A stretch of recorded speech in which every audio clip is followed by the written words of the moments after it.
Nós trabalhamos para vencer, né? Nós tomamos um gol muito cedo, isso atrapalhou bastante. Mas eu acho que a nossa equipe, mesmo errando bastante, né, ela não deixou de buscar. E ela foi premiada com um empate no segundo tempo. Aí bate naquilo que você falou. Quando não dá para vencer, nós temos que levar ponto. Estamos levando um ponto importante e na somatória desse pontinho lá na frente vai fazer muita diferença. A equipe vai ganhando confiança, uma equipe que não perdeu ainda, isso é muito importante, né? Se a gente seguir nessa batida que nós estamos, a gente tende a ter uma somatória bastante interessante de pontos que pode nos conduzir de volta à Série A. Agora, o campeonato é muito longo, né? Foram 4 rodadas, faltam só 34, só para se ter uma ideia, né? E ganhar do Atlético aqui é sempre muito difícil. Não importa o momento que eles estão vivendo, é sempre muito difícil. É um time muito aguerrido sempre, de muita luta, né? Com jogadores experientes, muitos deles que jogaram Série A no passado, outros deles que estavam no time do acesso, enfim. A gente não jogou contra qualquer um, né? E fora de casa. Mas o importante é que a gente não se intimidou, a gente buscou buscar mesmo tendo falhado, corrigir durante a partida e conseguimos levar um ponto importante. Trabalhado ou faz parte do jogo? Nós estamos trabalhando, nós não paramos de trabalhar, né? Houve sim uma falha, nós temos que corrigir, nós temos que trabalhar. Agora as coisas não acontecem no estalar de Deus, né? São processos. Eu acho que nós infelizmente tomamos 2 gols de bola parada, mas por outro lado fizemos 2 também, né? Então está dentro de um balanço. Nós temos que melhorar para que a gente não tome e continue fazendo. Essa é a busca. Isso demanda tempo. Não é da noite para o dia, não é só dizer para o atleta e repetir 1, 2, 3 vezes, não faça isso, não faça isso, não faça, ou faça isso. Porque depois do enfrentamento ele vai pegar o cara, muitas vezes, com outra característica, não aquele que está treinando contra, né? Com outro tipo de movimento, que às vezes tem alguns detalhezinhos que mudam, e aí entra ambiente, vento, luz, enfim, o futebol tem muitas variáveis, né? O importante é a gente trabalhar para minimizar, para que esse tipo de coisa chegue num ponto que esteja estancado. Agora, dizer que não vai acontecer de novo, eu não tenho como. Trabalhando nós estamos e não é pouco.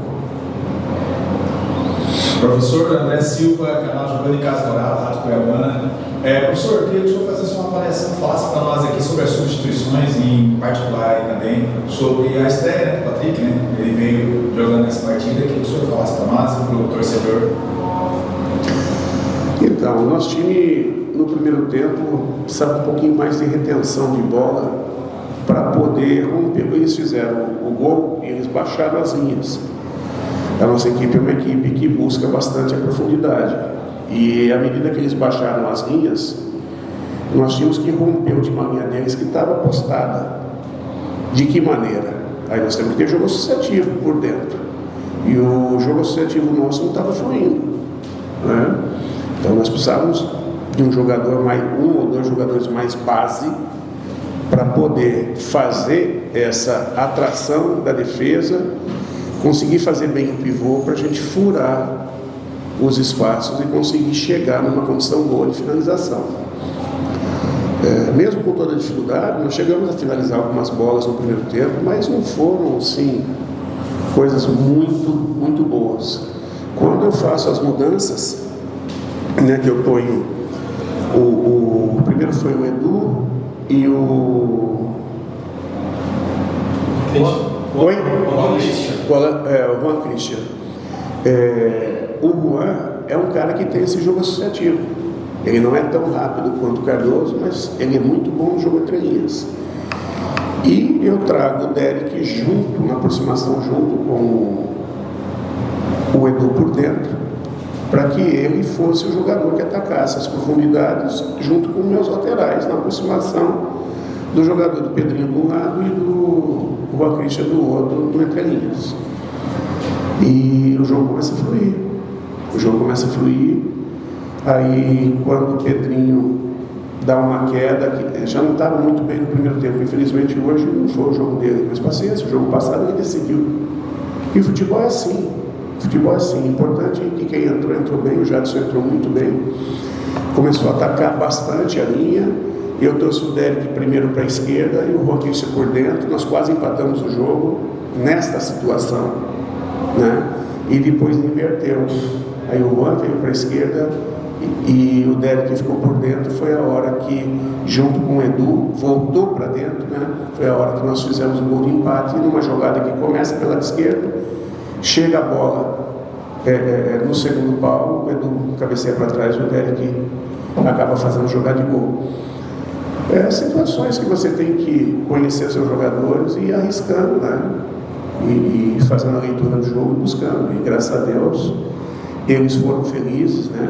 Dentro do que a gente pensava, e conseguimos empatar o jogo. Aí na sequência o Edu acabou sentindo, né?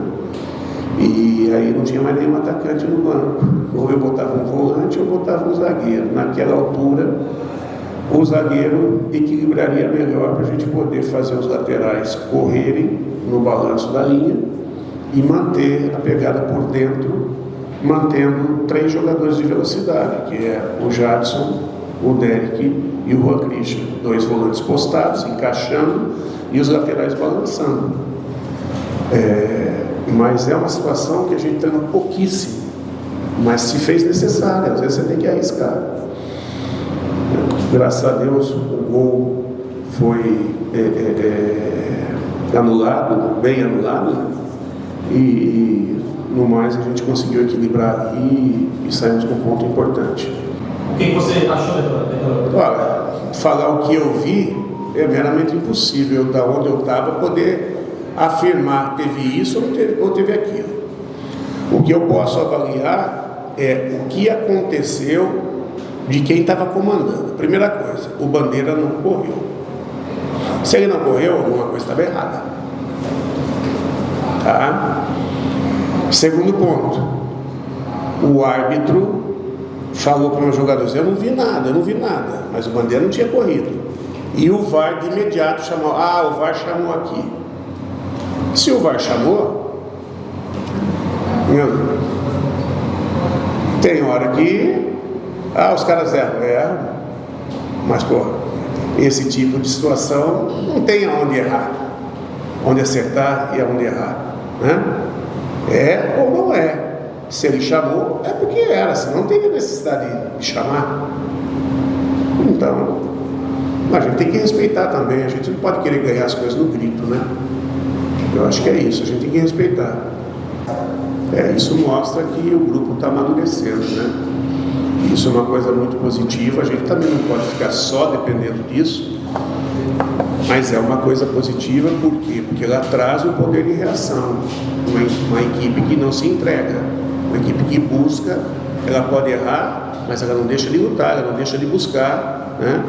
E graças a Deus as coisas têm acontecido de forma que a gente tenha conseguido. Nós precisamos melhorar para não estar constantemente nessa vibe, né? Nessa situação. Então vamos trabalhar para isso. Mas o poder de reação é uma força bastante importante.